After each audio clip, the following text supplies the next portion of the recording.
วัสดีค่ะดิฉันนางสาวณัฐวรรณอยู่มีเป็นนักศึกษาระดับปริญญาเอกสาขาวิชาบริหารธุรกิจคุณธรรมนะคะมหาวิทยาลัยนานาชาติคุณธรรมวันนี้วันที่ 18 ธันวาคม พุทธศักราช 2560 ดิฉันจะมาพูดในหัวข้อทบทวนวรรณกรรมด้านคุณธรรมหัวข้อที่ดิฉันจะมาพูดในวันนี้เป็นหัวข้อที่เกี่ยวกับหัวข้อจิตอาสาและการให้ในกรณีศึกษาความหมายจิตอาสาและการให้ในจิตสำนึกสาธารณะ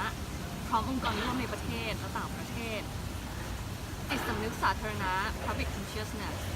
หมายถึงคุณลักษณะทางจิตใจของบุคคลที่มีความพร้อมความปรารถนาที่จะช่วยแก้ปัญหาอุทิศตนเพื่อประโยชน์ส่วนรวมถึงการใช้และการรักษาสิ่งของที่เป็นของส่วนรวมเช่นกันมีหลายระดับตั้งแต่ระดับครอบครัวและชุมชนแล้วก็สังคมนะคะแล้วก็จิตสำนึกสาธารณะ public consciousness คือหมายถึงจิตสาธารณะ public mind มีองค์ประกอบสำคัญที่ก่อให้เกิดประชาสังคมซึ่งเป็นส่วนหนึ่งของทฤษฎีประชาสังคม civil society สถาบันที่มีส่วนร่วมในการพัฒนาจิตสำนึกสาธารณะได้แก่สถาบันการศึกษาสถาบันศาสนาสถาบันครอบครัวและสื่อมวลชนทฤษฎีแนวคิดและกระบวนการที่พัฒนาที่เกี่ยวข้องแนวคิดในประเทศเช่นปรัชญาเศรษฐกิจพอเพียงคำสอนทางศาสนาแนวคิดในต่างประเทศก็จะมีทฤษฎีพัฒนาทางด้านจริยธรรมทฤษฎีการเรียนรู้การวางเงื่อนไขแบบการกระทำทฤษฎีการเรียนรู้ทางปัญญาเชิงสังคมและกระบวนการพัฒนาจิตวิสัยของบลูมเป็นต้นนะคะกลยุทธ์และวิธีพัฒนาจิตสำนึกสาธารณะของบลูมอธิบายว่าสำนึกเป็นผลทางด้านจิตใจที่เกิดกระบวนการเรียนรู้ของคนซึ่งมีองค์ประกอบ3ประการก็คือคุณลักษณะด้านพุทธวิสัยคุณลักษณะด้านจิตวิสัยและคุณลักษณะด้านทักษะวิสัยค่ะพุทธิวิสัย cognitive domain พฤติกรรมด้านสมองเป็นพฤติกรรมที่เกี่ยวกับสติปัญญาความรู้ความคิดและความเฉลียวฉลาดความสามารถในการคิดเรื่องราวต่างๆอย่างมีประสิทธิภาพซึ่งเป็นความสามารถทางด้านสติปัญญาพฤติกรรมทางพุทธิวิสัย6ระดับได้แก่ความรู้ความจำความสามารถในการเก็บรักษามวลประสบการณ์ต่างๆจากการที่ได้รับรู้และระลึกในสิ่งที่ได้เมื่อต้องการเปรียบดังเทปบันทึกเสียงหรือวิดิทัศน์ที่สามารถเก็บคำพูดเสียงภาพของเรื่องราวต่างๆได้สามารถเปิดฟังหรือดูภาพเหล่านั้นได้เมื่อต้องการ 2. ความเข้าใจเป็นความสามารถในการจับใจความสำคัญของสื่อและสามารถแสดงออกมาในรูปของการแปลความตีความคาดคะเนขยายความหรือการกระทำอื่น 3. การนำความรู้ไปใช้เป็นขั้นที่ผู้เรียนสามารถนำความรู้ประสบการณ์ไปใช้ในการแก้ปัญหาในสถานการณ์ต่างๆซึ่งจะต้องอาศัยความรู้ความเข้าใจจึงสามารถนำไปใช้ได้ 4. การวิเคราะห์ผู้เรียนสามารถคิดหรือแยกแยะเรื่องราวสิ่งต่างๆออกเป็นส่วนย่อยเป็นองค์ประกอบที่สำคัญและมองเห็นความสัมพันธ์ของส่วนที่เกี่ยวข้องกันความสามารถในการวิเคราะห์จะแตกต่างกันแล้วแต่ความคิดของแต่ละคน 5. การสังเคราะห์ความสามารถที่ในการที่ผสมผสานส่วนย่อยเข้าเป็นเรื่องราวเดียวกันอย่างมีระบบเพื่อให้เกิดสิ่งใหม่ที่สมบูรณ์และดีกว่าเดิมอาจเป็นการถ่ายทอดความคิดออกมาให้ผู้อื่นเข้าใจได้ง่ายขึ้นการกำหนดวางแผนที่การดำเนินงานขึ้นใหม่หรืออาจจะเกิดความคิดในการที่จะสร้างความสัมพันธ์ของสิ่งเป็นนามธรรมเกิดขึ้นมาในรูปแบบหรือแนวคิดใหม่ข้อสุดท้าย 6. การประเมินค่าเป็นความสามารถในการตัดสินใจตีราคาหรือชูหรือคุณค่าของสิ่งของต่างๆออกมาในรูปแบบของคุณธรรมอย่างมีกฎเกณฑ์ที่เหมาะสมซึ่งอาจเป็นไปตามเนื้อหาสาระในเรื่องนั้นๆหรืออาจเป็นกฎเกณฑ์ที่สังคมยอมรับได้จิตวิสัย affective domain เป็นพฤติกรรมทางด้านจิตใจมีค่านิยมความรู้สึกความซาบซึ้งมีทัศนคติความเชื่อความสนใจและคุณธรรมพฤติกรรมด้านนี้อาจไม่เกิดขึ้นทันทีดังนั้นการจัดกิจกรรมการเรียนการสอนโดยจัดสภาพแวดล้อมที่เหมาะสมและมีการสอดแทรกสิ่งที่ดีงามตลอดเวลาจะทำให้พฤติกรรมของผู้เรียนเปลี่ยนไปในแนวทางที่พึงประสงค์ได้ด้านจิตวิสัยจะประกอบด้วยพฤติกรรมย่อยๆ5ระดับได้แก่ 1. การรับรู้ 2. การตอบสนอง 3. การเกิดค่านิยม 4. การจัดระบบ 5. บุคลิกภาพในข้อบุคลิกภาพนั้นการนำค่านิยมที่ยึดถือมาแสดงพฤติกรรมเป็นพฤติกรรมนิสัยประจำตัวให้พฤติกรรมปฏิบัติแต่สิ่งที่ถูกต้องดีงามพฤติกรรมด้านนี้จะเกี่ยวกับความรู้สึกจิตใจซึ่งจะเริ่มจากการได้รับรู้จากสิ่งแวดล้อมแล้วจึงเกิดปฏิกิริยาโต้ตอบขยายกลายเป็นความรู้สึกด้านต่างๆจนกลายเป็นค่านิยมและยังพัฒนาต่อไปเป็นความคิดเป็นอุดมคติซึ่งจะเป็นควบคุมทิศทางพฤติกรรมของคน จะรู้ดีรู้ชั่วอย่างไรนั้นก็เป็นผลพฤติกรรมในด้านนี้ด้านทักษะพิสัย Psychomotor Domain พฤติกรรมด้านกล้ามเนื้อประสาทเป็นพฤติกรรมที่บ่งบอกถึงความสามารถในการปฏิบัติงานได้อย่างคล่องแคล่วซึ่งแสดงออกมาได้โดยตรงโดยมีเวลาและคุณภาพของงานเป็นตัวชี้ระดับของทักษะพฤติกรรมด้านทักษะพิสัยประกอบด้วยพฤติกรรมย่อยๆ5ขั้นดังนี้ 1. การรับรู้ 2. กระทำตามแบบหรือเครื่องชี้แนะ 3. หาความถูกต้องทางด้านของความถูกต้องนั้นพฤติกรรมสามารถปฏิบัติได้ด้วยตนเองโดยไม่ต้องอาศัยเครื่องชี้แนะเมื่อได้กระทำซ้ำแล้วก็จะพยายามหาความถูกต้องในการปฏิบัติ 4. การกระทำอย่างต่อเนื่องและข้อสุดท้าย 5. การกระทำได้อย่างเป็นธรรมชาติพฤติกรรมที่ได้จากการฝึกอย่างต่อเนื่องจนสามารถปฏิบัติได้คล่องแคล่วว่องไวโดยอัตโนมัติเป็นไปได้อย่างธรรมชาติซึ่งถือเป็นความสามารถของปฏิบัติในระดับสูงกลยุทธ์และวิธีพัฒนาจิตสำนึกสาธารณะในขั้นตอนวิธีการพัฒนานั้นส่วนใหญ่จะยึดหลักของการปรับเปลี่ยนพฤติกรรมทางด้านปัญญาเป็นหลักซึ่งสามารถสรุปวิธีการต่างๆที่ใช้เป็นตัวอย่างในการพัฒนาจิตสาธารณะได้ดังต่อไปนี้ 1. การใช้บทบาทสมมุติกับตัวแบบ 2. การใช้สถานการณ์จำลองผสมผสานกับเทคนิคการประเมินผลสัมภาษณ์จริง 3. การใช้ตัวแบบสัญลักษณ์ผ่านสื่อเรียนเล่มเชิงวรรณกรรมสำหรับองค์กรภายในประเทศที่มีส่วนร่วมเกี่ยวกับจิตอาสาโครงการเมตตาค้ำจุดโลกเป็นโครงการเมตตาค้ำจุดโลกที่มีลักษณะของโครงการเป็นโครงการต่อเนื่องซึ่งมีผู้รับผิดชอบคือคณะสงฆ์จังหวัดลพบุรีและมีสถานที่ตั้งอยู่ที่วัดพระบาทน้ำพุจังหวัดลพบุรีสภาพปัญหานั้นได้เกี่ยวกับโรคเอดส์พอได้เข้ามาเผยแพร่ระบาดในประเทศไทยอย่างต่อเนื่องเป็นเวลา 20 ปีได้ก่อให้เกิดความสูญเสียต่อชีวิตทรัพย์สินอย่างไม่อาจประเมินค่าได้เลยและที่สำคัญคือปัญหาทางสังคมที่เกิดการรังเกียจการทอดทิ้งไม่ยอมรับผู้ติดเชื้อหรือผู้ป่วยทำให้อยู่ร่วมกันในสังคมไม่ได้และยังไม่สามารถควบคุมการแพร่ระบาดได้เนื่องจากผู้ที่ติดเชื้อมีจำนวนมากกว่า1 ล้านคนและส่วนใหญ่ไม่รู้ว่าตนเองได้รับเชื้อจึงทำให้เกิดการแพร่ระบาดไปสู่บุคคลอื่นอย่างต่อเนื่องประกอบกับการประชาสัมพันธ์เรื่องโรคเอดส์ไม่เพียงพอประชากรไทยจึงขาดความตระหนักในการป้องกันตนเองโดยเฉพาะเยาวชนนักเรียนนักศึกษาได้มีการติดเชื้อโรคเอดส์เพิ่มขึ้นอย่างรวดเร็วและรุนแรงถึง 35% ของผู้ติดเชื้อโรคเอดส์รายใหม่ซึ่งนับได้ว่าเป็นปัญหาวิกฤตในปัจจุบันวัตถุประสงค์เพื่อส่งเสริมบทบาทของคณะสงฆ์ให้เกิดการแก้ไขปัญหาวิกฤตทางสังคมลดอัตราการติดเชื้อของโรคเอดส์ในประชากรไทยและเพื่อสร้างความมีเมตตาในการอยู่ร่วมกับผู้ติดเชื้อและผู้ป่วยในสังคมอย่างปกติเพื่อสร้างความตระหนักให้ทุกองค์กรร่วมกันแก้ไขปัญหาเรื่องโรคเอดส์เพื่อสร้างแบบอย่างในการแก้ปัญหาโดยใช้แนวทางของพุทธศาสนาเป็นต้นสำหรับหลักการและเหตุผลโรคเอดส์ได้แพร่ระบาดอย่างต่อเนื่องมาเป็นเวลานานนับตั้งแต่ปี 2527 จนถึงปัจจุบันโดยที่การแพร่ระบาดยังไม่สามารถที่จะควบคุมได้แม้กระทั่งรัฐจะได้ใช้ความพยายามอย่างต่อเนื่องในการแก้ปัญหาแต่การประชาสัมพันธ์นั้นเรื่องโรคเอดส์ลดน้อยลงทำให้ประชากรขาดความตระหนักในการป้องกันตัวเองมากขึ้นผู้ติดเชื้อนั้นเกิดจากการมีพฤติกรรมเสี่ยงเช่นการเสพสิ่งมึนเมาการติดเที่ยวหญิงบริการยาเสพติดเป็นต้นด้วยเหตุผลดังกล่าวหลักการในการแก้ปัญหาควรต้องแก้ไขที่ต้นเหตุคือการขาดความตระหนักในศีลธรรมโดยเร่งส่งเสริมให้ผู้คนได้เรียนรู้ถึงโทษภัยของโรคเอดส์ว่าเกิดจากพฤติกรรมที่ขาดความตระหนักในศีลธรรมซึ่งบทบาทดังกล่าวควรเป็นหน้าที่ของคณะสงฆ์โดยตรงที่จะต้องให้การอบรมสั่งสอนประชาชนทั้งประเทศอย่างจริงจังปัญหาและอุปสรรคการขาดความร่วมมือจากภาครัฐการไม่ให้ความสำคัญต่อปัญหาโรคเอดส์ของหน่วยงานต่างๆการต่อต้านจากบุคคลที่มีเจตนาที่เป็นลบต่อผู้ติดเชื้อหรือผู้ป่วยโรคเอดส์การต่อต้านจากกลุ่มคนที่ไม่ได้รับเชื่อในศาสนาพุทธผลคาดว่าที่จะได้รับจากองค์กรนี้ประชาชนจะมีความตระหนักในการป้องกันโรคเอดส์มากขึ้นจำนวนผู้ติดเชื้อโรคเอดส์รายใหม่ลดลงสังคมและครอบครัวสามารถอยู่ร่วมกับผู้ติดเชื้อและผู้ป่วยได้มากขึ้นพระสงฆ์มีบทบาทในการแก้ปัญหาทางสังคมเพิ่มมากขึ้นภาพลักษณ์ของประเทศไทยดีขึ้นในสายตาของชาวต่างประเทศ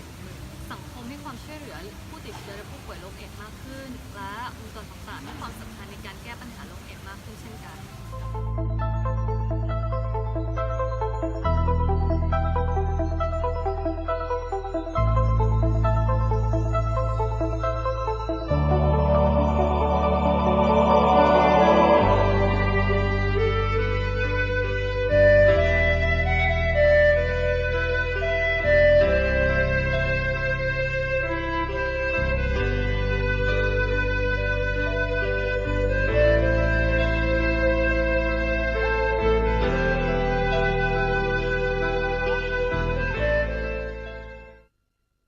ท่านเจ้าวาดวัดพระบาทน้ำพุมีน้ำใจเมตตากรุณาสูงต่อผู้ที่เป็นโรคเอดส์ได้ปฏิบัติต่อผู้ที่เป็นโรคเอดส์โดยประการต่างๆเพื่อที่จะให้ผู้ที่เป็นโรคเอดส์โดยเฉพาะในระยะสุดท้ายได้มีกำลังใจในการที่จะมีชีวิตอยู่จนถึงวันสิ้นสุดของชีวิตท่านได้ปฏิบัติอย่างนี้มาเป็นเวลายาวนานพอสมควรและได้เพิ่มน้ำใจมากขึ้นไปโดยลำดับไม่เบื่อหน่ายไม่ท้อถอยจึงเป็นเหตุให้ผู้ที่มีน้ำใจทั้งหลายทุกๆฝ่ายทุกๆระดับได้เข้ามาร่วมช่วยเหลือส่วนต่าง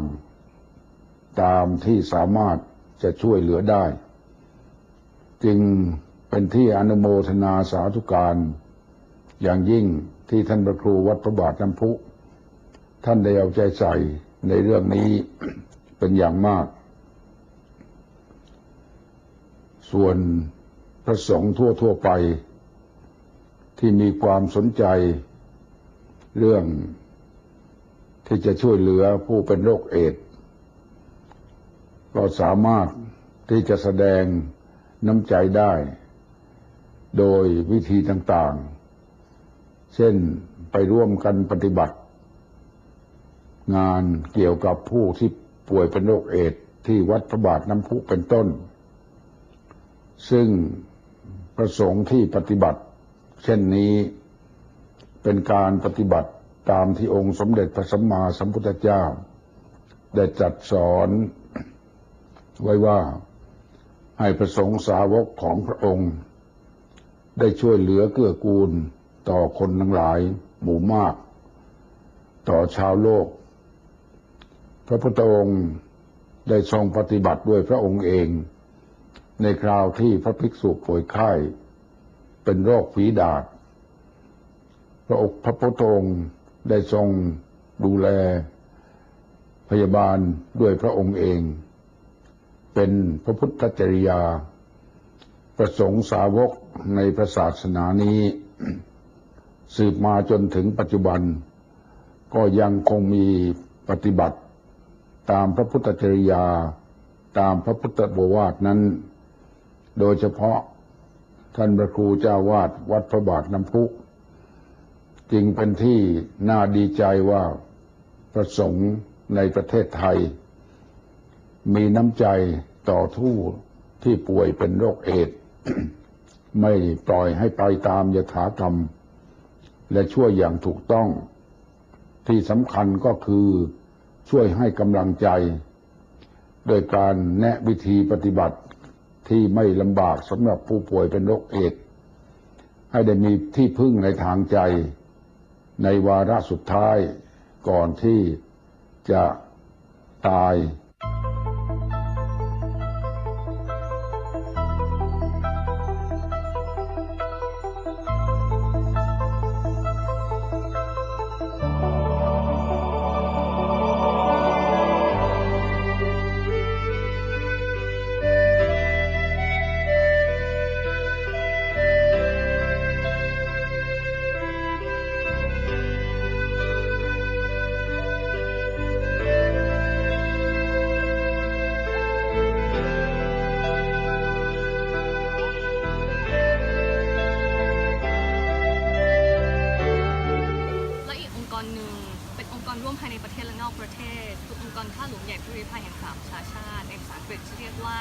United Nations High Commissioners for Refugees คำย่อ UNHCR เป็นองค์กรที่รับภารกิจหน้าที่จาก UNRA หรือ United Nations Relief and Rehabilitation Administration ซึ่งก่อตั้งขึ้นเมื่อวันที่ 9 มิถุนายน พุทธศักราช 2486 โดย Franklin D. Roosevelt ประธานาธิบดีคนที่ 32 ของสหรัฐอเมริกาทำหน้าที่ช่วยเหลือการกลับถิ่นฐานเดิมของผู้ลี้ภัยจำนวนกว่า 8 ล้านคน ซึ่งเกิดจากการสู้รบในสงครามโลกครั้งที่2สำนักงานข้าหลวงใหญ่ผู้ลี้ภัยแห่งสหประชาชาติมีสำนักงานใหญ่ที่นครเจนีวาประเทศสวิตเซอร์แลนด์ก่อตั้งขึ้นเมื่อวันที่ 14 ธันวาคม พุทธศักราช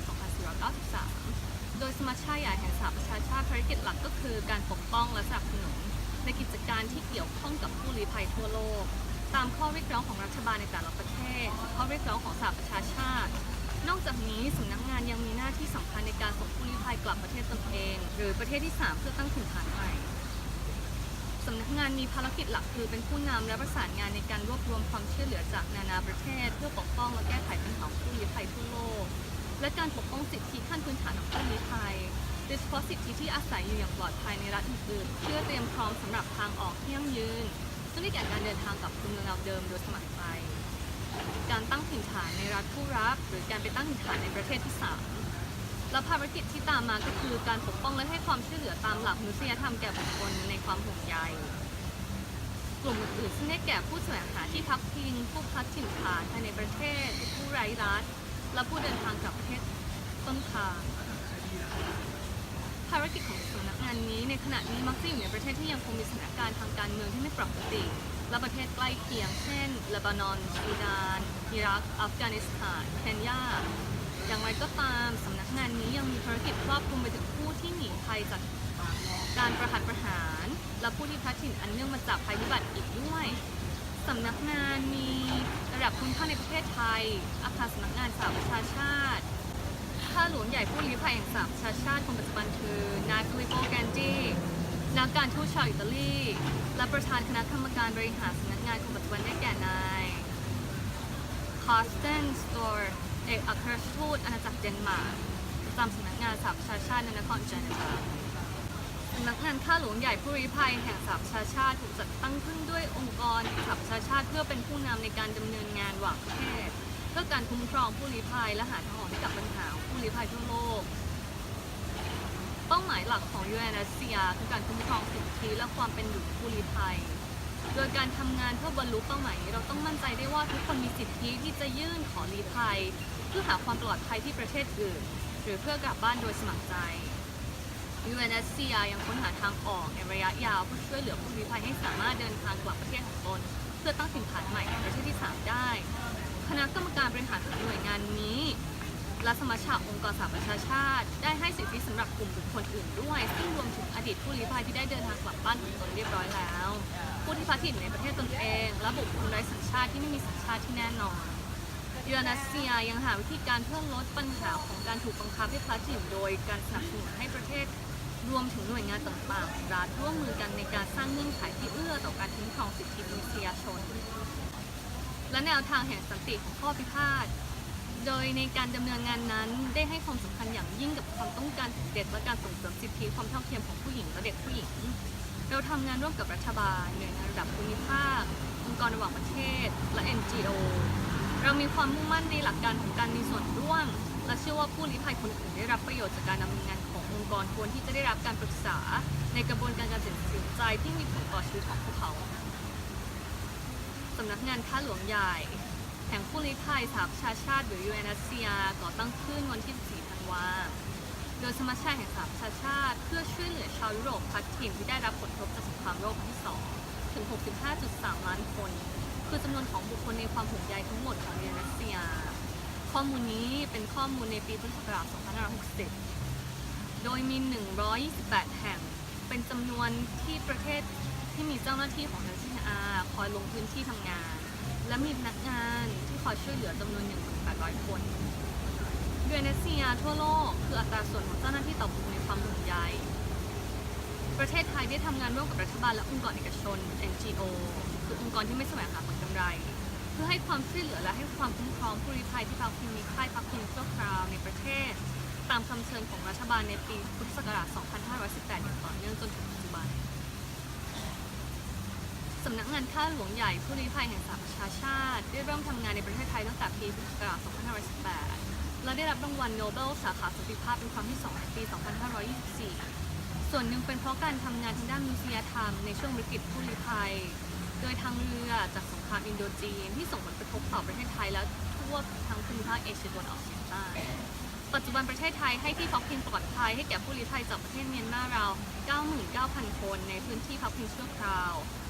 ซึ่งดำเนินการโดยรัฐบาลไทยจำนวน 9 แห่งบริเวณแนวชายแดนไทยพม่านอกจากนี้ยังมีผู้ลี้ภัยและผู้ขอลี้ภัยในเขตเมืองประมาณ 7,000 คนจาก45ประเทศทั่วโลกและผู้ลี้ภัยไร้สัญชาติได้ขึ้นทะเบียนกับรัฐบาลไทยอีกราวประมาณ 490,000 คนทุกวันนี้สถานการณ์ของผู้ลี้ภัยและผู้บุคคลไร้รัฐไร้สัญชาติในประเทศไทยนั้นมีความเปลี่ยนแปลงในทางที่ดีขึ้นเป็นอย่างมากความสำเร็จในการจัดการเลือกตั้งและการพัฒนาอย่างต่อเนื่องในพื้นที่ถือเป็นหนึ่งในสถานการณ์ที่ผู้ลี้ภัยยาวนานที่สุดในโลกอย่างตะวันออกเฉียงใต้ของประเทศพม่านับตั้งแต่มีการลงนามในข้อตกลงยุติยิงทั่วประเทศนั้นถือเป็นนิมิตหมายที่ดีสำหรับผู้ลี้ภัยและการเดินทางกลับสู่ประเทศโดยสมัครใจอย่างปลอดภัยและมีศักดิ์ศรีทั้งนี้องค์กรได้สนับสนุนประเทศไทยในการแก้ปัญหาอย่างต่อเนื่องสำหรับประชาชนราว 500,000 คนที่ได้ขึ้นทะเบียนกับรัฐบาลไทยว่าเป็นบุคคลไร้สัญชาติโดยตั้งแต่ปีพุทธศักราช 2555 มีผู้บุคคลไร้รัฐและสัญชาติได้รับสัญชาติไทยไปแล้วกว่า 30,000 คนเยนัสเซียและองค์กรพันธมิตรได้ก่อตั้งศูนย์บริการในจังหวัดเชียงรายกว่า 14 แห่งเพื่อให้คำปรึกษาในการยื่นคำร้องเกี่ยวกับสถานะบุคคลและสัญชาติซึ่งเป็นประโยชน์โดยตรงต่อบุคคลไร้รัฐและสัญชาติจำนวนกว่า 16,000 คน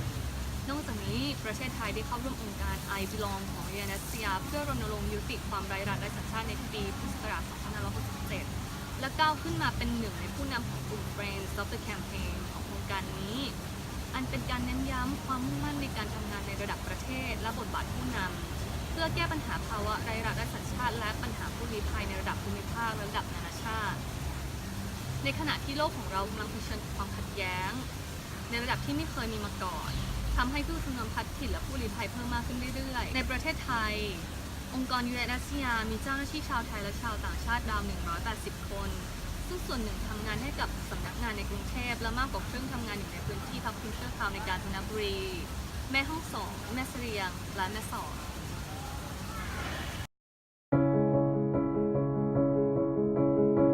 The faces tell our story. The displaced, the disowned, the deprived. They are who we are, who we help. Lives uprooted, torn apart by wars, conflicts, persecution, natural disasters. All of them people of concern for the United Nations Refugee Agency.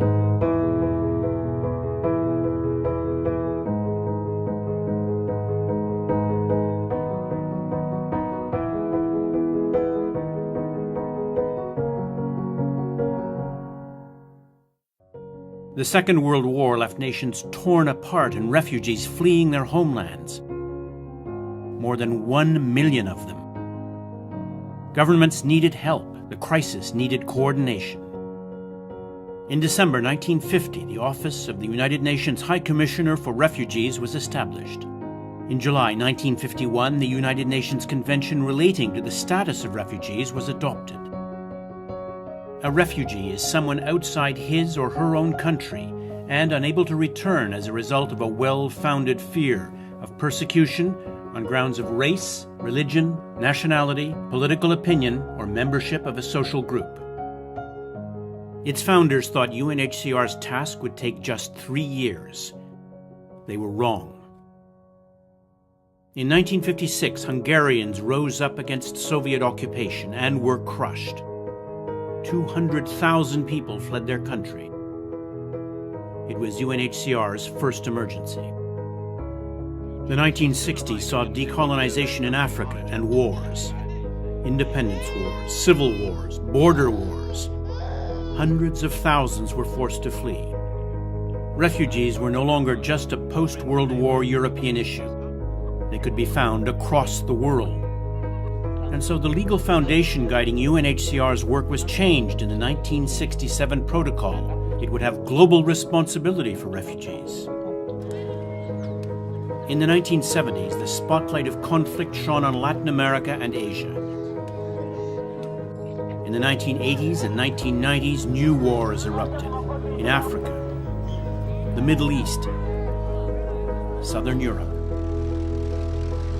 the numbers of those in need spiraled upward in Lebanon, Somalia, Sri Lanka, Afghanistan, Uganda. In 1951, UNHCR started with 34 employees. By the end of 2014, it had over 9,330 working in 125 countries, and 146 countries had signed the Convention on Refugees. Its work recognized with Nobel Peace Prizes in 1954 and 1981.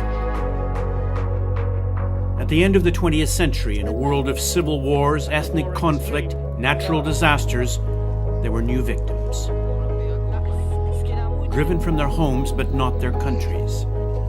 UN guiding principles identified a new group of people in need: the internally displaced.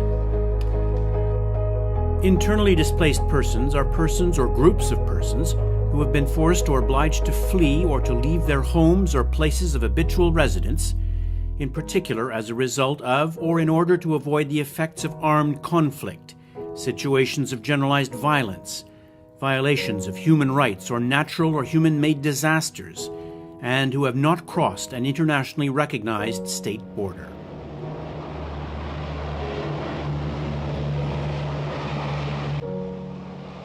As conflicts have altered, so has the role of UNHCR. In the Balkans, UNHCR moved to work directly in the conflict zones, something it had not done in its first 4 decades.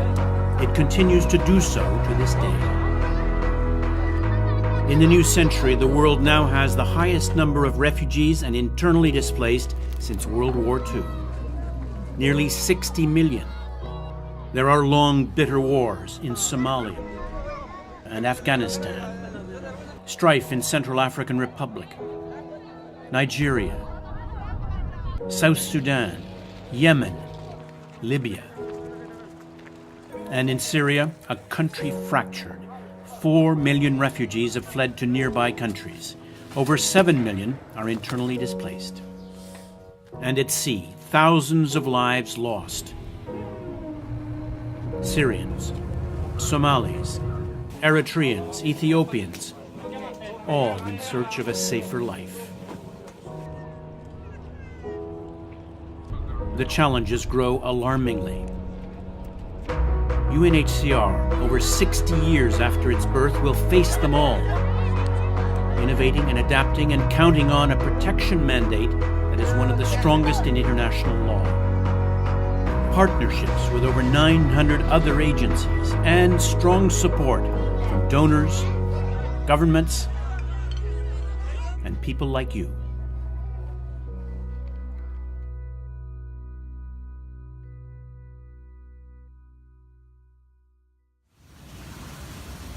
สรุปผลและข้อเสนอแนะหัวข้อจิตอาสาและการให้ในกรณีศึกษาความหมายจิตอาสาและจิตสำนึกสาธารณะพร้อมองค์กรร่วมในประเทศและต่างประเทศในหัวข้อจิตอาสาและการให้นั้นในรายงานวิจัยทบทวนวรรณกรรมได้มีการนำเสนอข้อมูลทางด้านความหมายของจิตอาสาและจิตสำนึกสาธารณะเป็นวิถีในการเข้าใจว่าจิตอาสาและการให้พร้อมทั้งทฤษฎีที่เกี่ยวข้องกับการปรับพื้นฐานความเข้าใจของบลูมเป็นทฤษฎีตัวอย่างซึ่งเกี่ยวกับทางจิตใจและการเรียนรู้ของมนุษย์ทฤษฎีนี้เป็นกลไกที่เกี่ยวข้องกับกรณีศึกษาในรายงานเรื่องนี้ซึ่งได้มีการนำศาสนสถานและองค์กรภายในนอกประเทศภายในประเทศที่เกี่ยวข้องกับจิตอาสาและการให้โดยตรงจุดประสงค์ขององค์กรเหล่านี้โดยส่วนใหญ่แล้วนั้นจะเน้นไปที่การเรียนรู้ที่เหมาะสมให้กับเยาวชนและการให้โอกาสสำหรับผู้ที่สูญเสียในเหตุการณ์ต่างๆดังนั้น